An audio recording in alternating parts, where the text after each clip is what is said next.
Hi, y'all, and welcome to the Coffee Break Podcast. I'm your host, Kenzie Klem, and I'm thrilled to be in the studio tonight with Thay, who started her career in the UK as a graphic designer.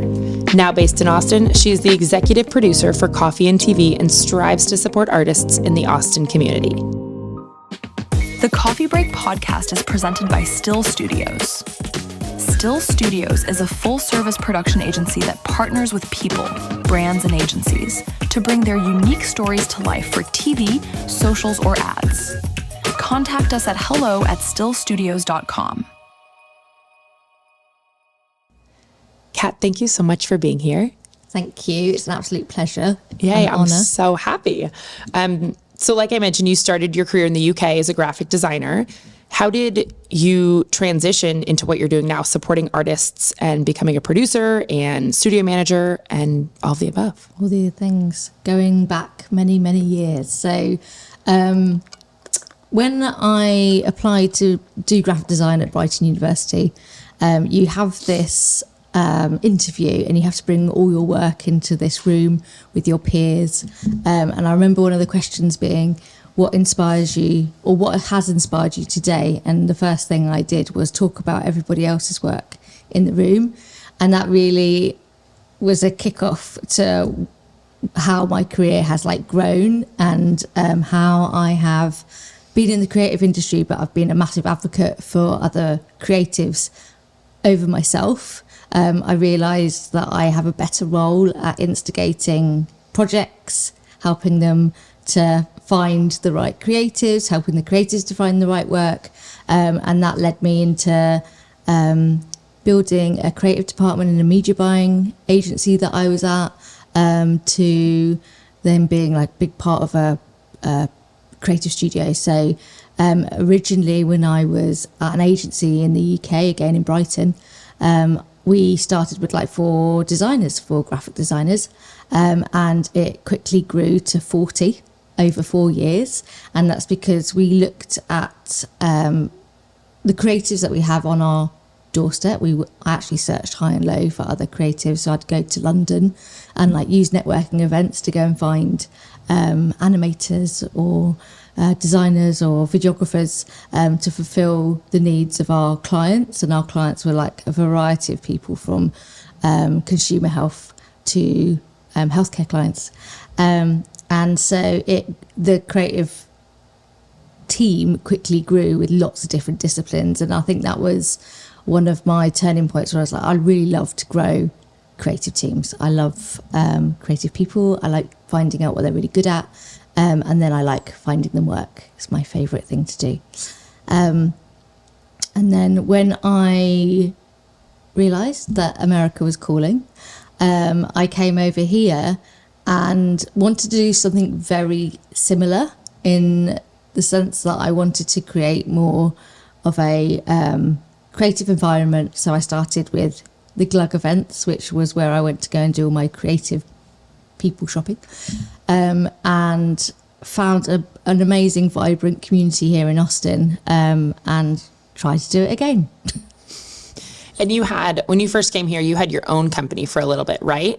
Yes, I was a fractional CMO and a few other things, a consultant with a production company, and then COVID hit and I created my own production company with my business partner at the time. Said that you found that few agencies needed a studio manager, and that's why you created your own, right? Yeah, that's right. So as agencies grow and develop, and as the needs of clients demand more, sometimes we don't always have necessarily the assets or the skill sets. So I would bolt in a team. I would create a team based on a brief, and that would be outside of people on the payroll. And so that was how we helped to grow the small production creative shop that I had. So we plugged in and we did a lot of artwork for one agency. We did lots of videos for others. And then that developed into more direct to brand stuff as well. So whatever creative service people needed, I would find the people and make sure that happened in the best possible way. Yeah. And then after that, you moved to Coffee&TV, correct? Yes. What was that transition like? And can you talk a little bit about what you do now? Yeah, of course. So over the last, I'm going to age myself. Over the last 8 years, I have been working in video, lots of animation, lots of motion graphics. Something that with video, it's quick, it's fast, it's all consuming. The people in it is incredibly passionate. Actresses, actors, voiceovers, music, like all the things that go in the whole package of videos is something that I've loved to be part of. When I was here, let me think, a couple of years ago, obviously South by being a massive part of Austin and its culture and how it's a really good opportunity to sort of meet people from all corners of the earth and have like creativity come to your doorstep. I worked with the American Advertising Federation, where I was the president at the time, and I worked with the UK Ad Association and hosted like roundtable events at the UK House. And the main aim for this was to really bring people together from overseas and to show off what Austin had here too. So I was getting agency owners from London and all over the UK to speak with agency owners here in Austin, Chicago, New York, and they would talk about the pressures of the industry. And through that, I met Coffee&TV. And so we got to know each other at South by and also at Cannes Lions. So I did a very similar gig there. And as I was going around talking about what Coffee&TV did, I realised that their ethos and their passion towards people and how they operate within the industry was something that I was really excited to talk about. And the people were just amazing. I fell in love with the people.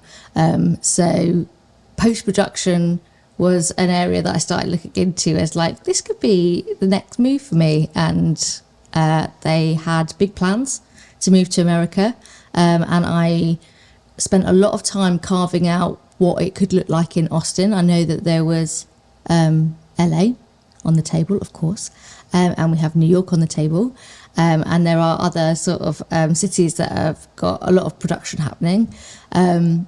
But I realised that Austin is a bit of an untapped market. And sometimes I always think about, you know, the geography of a place as well, and how you could be working for a New York agency, but living in Austin, like living the life of in, you know, what you can do here in Austin is so amazing. So it was very transient. So anyway, put together a business plan for Austin, and here I am. They sold it off. They brought into it. And bringing people in, what strategies do you use? What are some of the challenges? Because I feel like you do have all these actors that graduate or these artists that graduate and they think LA and New York and even Chicago and Atlanta is becoming big on the map now. But what do you do to bring them here? And what are some of those challenges? Well, honestly, I would say the transient artist is very popular right now, where people are just like being able to have a home here in Austin, have the community here in Austin. And how do you connect with those people? Is it really South by Southwest or different events, community, the industry events, things like that? Yeah, so the American Advertising Federation has been an amazing opportunity to sort of meet people, meet all the agency producers that are here. It's opened up a ton of doors. So we do like a couple of award shows. One of them is called the Big Wigs Award Show, and it really talks about like the best people behind the scenes. So that's talking about like the line producers or the editors or the voiceover artists and all those people that are like behind the scenes of the big creative campaigns. That community's been wildly brilliant for me and like building the creative community here. Mm-hmm.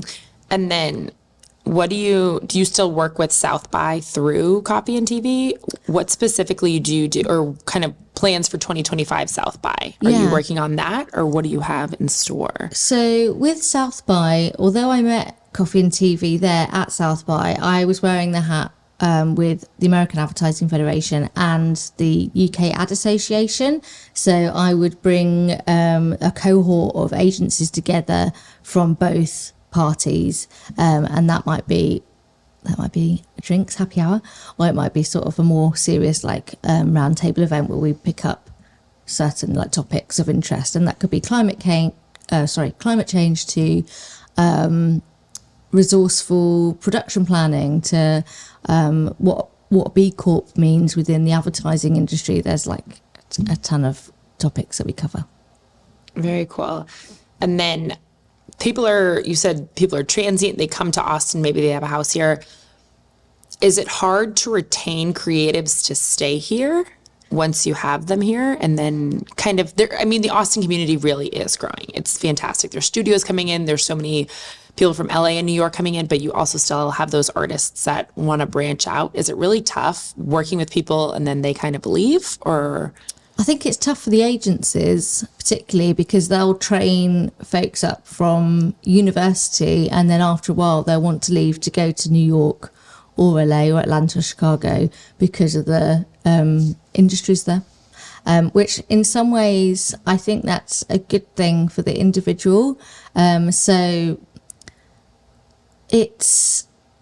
we'd like to have it grow a little. I mean, it's not just, it's like speaking with agencies, that's their problem, is they are losing young creatives to the bigger cities. We, at the other side of the coin, we are also attracting people that maybe have young families from LA and New York. So people that have like already been in their career for say 8 years or so, and they want a different lifestyle, so they're coming to Austin. So we lose some and we win some, and I feel like that's what I mean by that transient flow of like people going in and to each city. Yeah, different reasons. You're the executive producer for Coffee&TV. So what part of your time is spent on set or doing pre-production, post-production versus trying to connect people or to come to Austin and making those connections? At the moment, we have over 100 people back in the UK, and that's VFX artists to colorists to editors. So all the work that we are picking up over here, we're tending to send back to the UK. That's something that's going to change over the next couple of months as we're building out the teams in LA and New York. So there is that sort of, you're flying the plane with the wings still being put on. I've heard that analogy a lot over here. But that's essentially what we're doing. We're winding everything up right now so that we can service it here in the US. And it is hard to find the right talent here in Austin. Are there any people that work virtually in LA or New York, and have you brought them here? Yes, and that was... Or attempted to? Yeah, that is something that we've definitely talked about, and there's certain people that want to do that. They want to move from different locations to move to Austin. There are other people that are happily remote in, say, the likes of Denver, because of that balance that you get with, the weather, shall we say, from Austin to like Colorado, but they will still come into Austin to do the work. So that's what I mean about like more of a transient creative community. They're all in different pockets, and I feel like people at any drop of a hat will come to Austin. What we do need to do is create more people that want to sort of stick around. But I understand now, after being here for like 7 years, that the summer gets a little bit brutal. It is. It's not as bad as it was last summer, which is nice. It's still rough. For this entire process, what's your favorite part of it, and what's the most rewarding part for you personally? Yes. So always finding work for the creative folks that we have within the teams. But also, we're at the end of the conveyor belt at this point, the post-production world. We've already received director's treatments. We're receiving where the production's going to be. We'll either send out a VFX supervisor on set. And so it's seeing everyone's work come to life at this like magic, like crescendo of like production, whether it's in LA or Mexico City or Toronto. It's seeing everyone's ideas come together. And then we get to do all the nice finishing touches at the end. And you talked about strategy as well. I love the strategy part because having been working direct to brands and working directly with agencies, my background in agency life has meant that we've done a lot of research, either focus groups or digital sort of desk research. And one thing that I've always done is like a ton of research, whether it's researching a person, whether it's like a new business lead, or whether it's researching a creative. Like, I find that journalistic approach really fascinating. The best advertising campaigns are the ones that are like culturally listening into what's happening. They are, driven by data and insights, and they're the ones that really cut through. Advertising is pretty much an art form. We probably consume advertising more than we consume art, and it's a really exciting platform to be able to influence and make people's lives better. And I think that comes mostly from deep driven insights, so that part of it is so important. Is there a project that you worked on or you produced that really stuck with you as, wow, I'm really proud of what we've done here, or what I've done, or something like that really resonated? There is a project that I'm working on at the moment. I'm not sure how much I can say, but I've been working with them as a consultant for the last 5 years, and they are creating technology that will listen to brain waves, and so it will help people to communicate that have lost the ability to communicate. And these, they're just amazing. What they're doing is incredible. It's going to change people's lives. And so working with them on a creative aspect over the last 5 years has been fascinating. That's incredible. Yeah. I mean, when we start like looking at the creative brief there, it's like, think about all the technology that's changed our world, and how maybe it was like the start of the internet or something like that. Like, we're really changing the way that, people can live. All of your projects and everything you've worked on, and what we chatted about a couple of weeks ago, is really, I feel like the center of it is human connection and relationships. Why do you think that that's so important in our industry, especially now with technology? We love human beings. We all love human beings. We all love being surrounded by, well, I do. I don't know about everyone else. But I love being surrounded by human beings, and I think we buy from people. I think we want to work with people that we click with. We make it our mission to find our tribe. I think that's kind of what we do as human beings. And, coming here too, like having a lovely warm community of creatives and people that I work with, it's what makes this work enjoyable, particularly given that it is hard. We have to work a certain amount of hours, and we've worked very hard to get to where we've got to, and but it all makes it worth it when you're working with people that you really enjoy and get on with. So it's all about people, and it just so happens that a lot of people in the creative industry are pretty cool. Yeah, we are. I mean, I think so. I like us. And I'm trying to think. When we chatted, you said you do a lot of post-production, but you've been teaming up with different studios in the area, like Straight Vista. They're fantastic to work with. What is it like working with those studios? Because more are coming here as well. That's right. And I think, there's a lot of amazing production companies in town, and I think people overlook that in Austin. They will instantly think about going to LA or New York or Chicago or Atlanta. But there's an incredible amount of talent that's here, and it's overlooked, and it's on par, if not better, because we all want to work so much harder, and we all wear a lot of different hats, and we're a lot more resourceful because we really want to make it work. So I really believe that people should start looking at Austin as a bit more of a sort of production hub as we grow with more studios. We've got a few now. There's one in Bastrop too.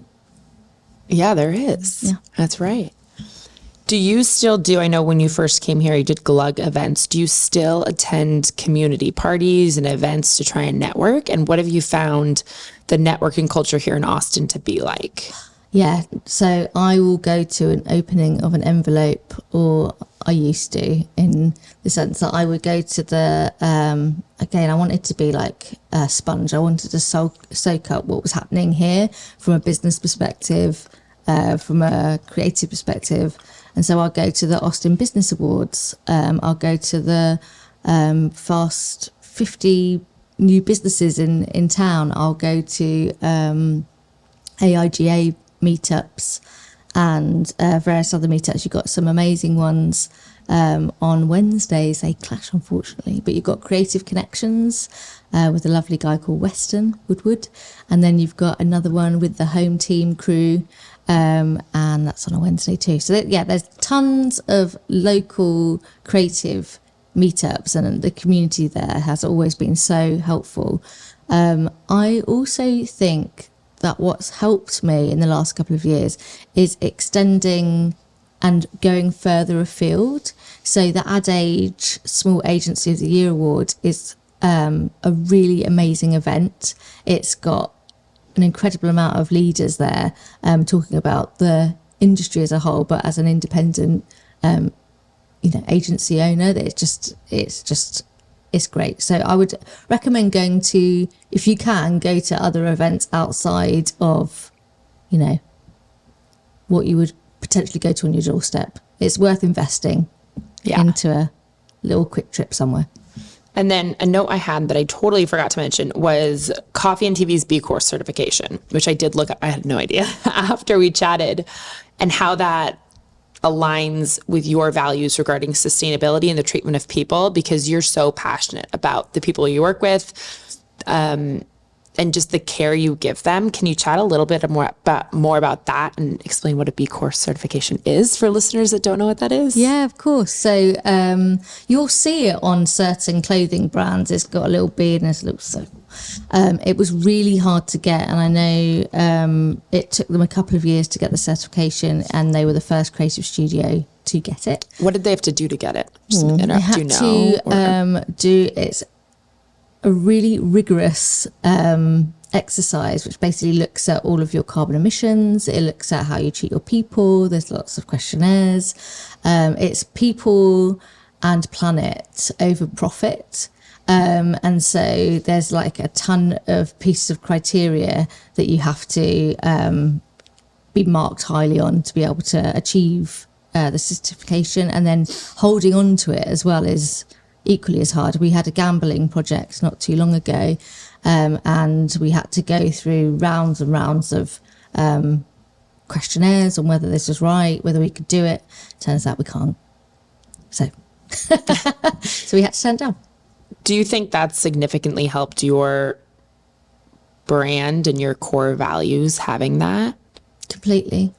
I think that's the reason why I joined Coffee&TV, and I think that's another reason why people will carry on joining Coffee&TV, because of their commitment to people. It's so important.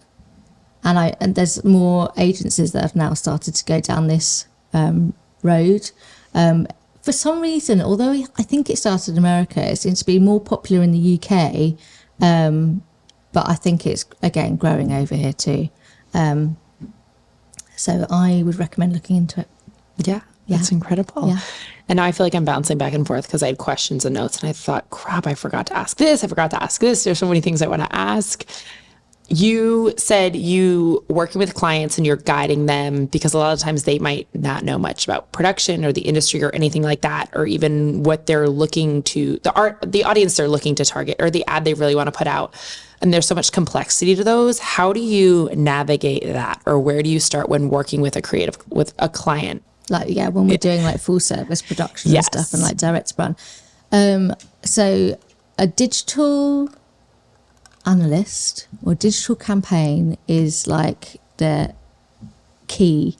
If you can, and if they've done a digital campaign, and if there's any like audience insights into the brand, let's say it's a consumer brand.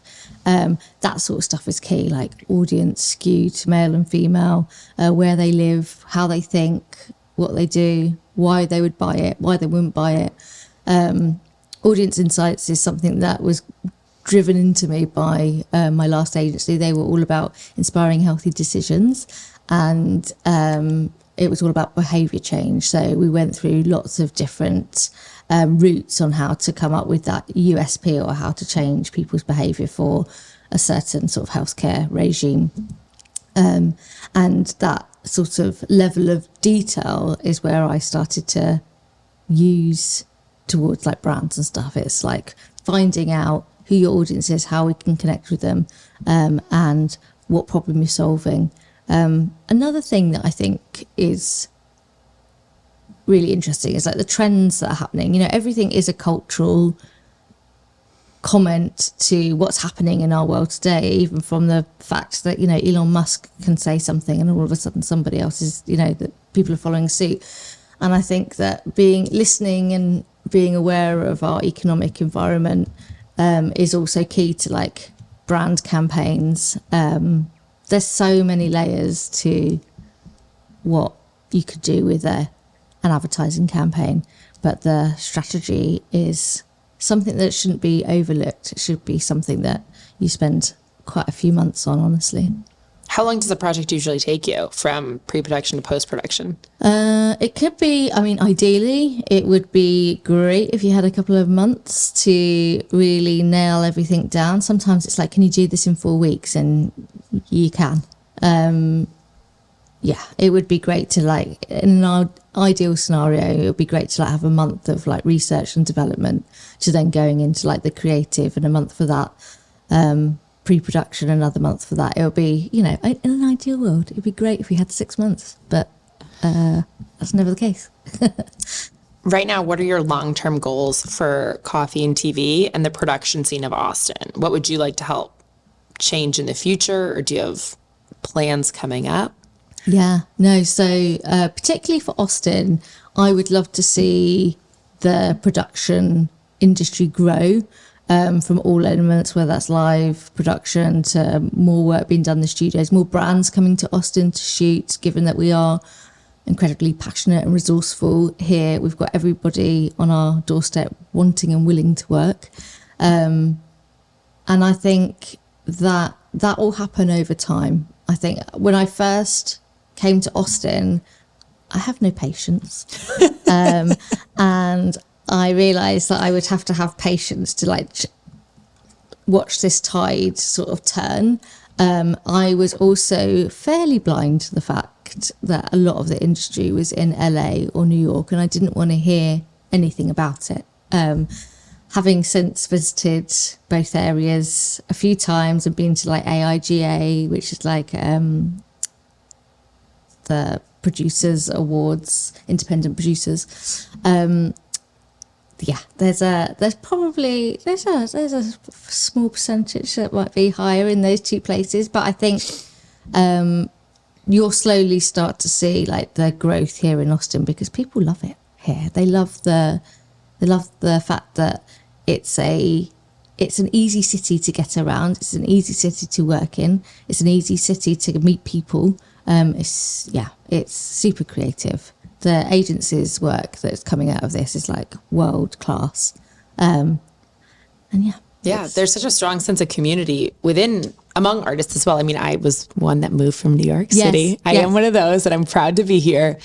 And the sense of community and the people wanting to refer you and help and just see you succeed is unlike anywhere else I've ever lived or been, which I think is such a strong aspect, because I have worked in LA and a bunch of different cities, and there's nothing quite like Austin, which I think so many people need to experience that.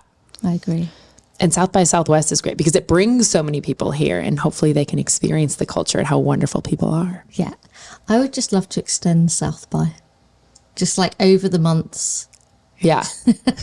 Just a little bit of South by. Maybe we can encourage them to like do a like get together or something. Yeah. What are you doing for South by? I know you mentioned, do you have something that you're specifically doing or setting up or getting ready for? At the moment, I'm sure there'll be like a couple more round tables that we'll plan. There's been talks of like a larger network of creative communities that can get together.